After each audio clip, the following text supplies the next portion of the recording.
Can you talk a little bit about that for people who aren't familiar with the previous state of YouTube and now the current state of YouTube? And then I want to dive into that a little bit deeper.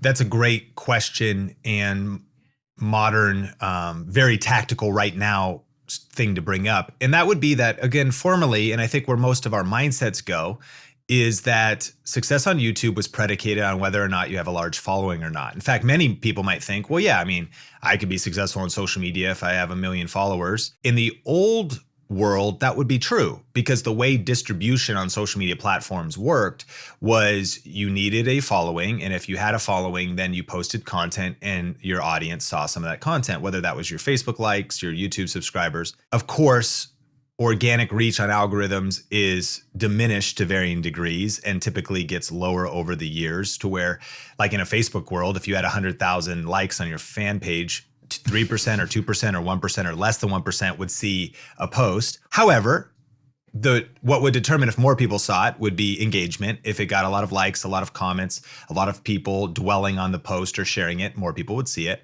But here's the good news. Those old rules are dying off. A lot of the social media platforms today, including YouTube, are moving away from the social graph and they're moving towards the interest graph.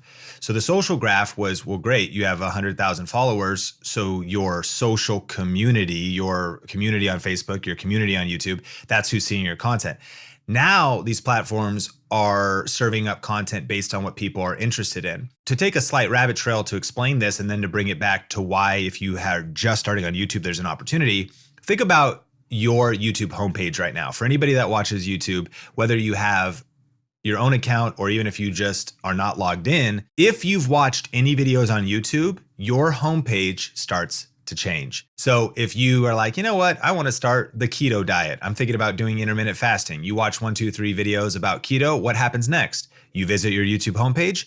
Now it's recommending other things related to keto. It might start recommending things about getting better sleep because YouTube's understanding you're interested in health in general. Now it's recommending some other things. And then they might throw you a Mr. Beast video and something else, because they're also trying to lead you maybe in a new direction, but they're curating content based on your expressed interest. If you've ever been to an Airbnb, one of my favorite experiences, open up the smart TV, look at the homepage of somebody else that's been using YouTube.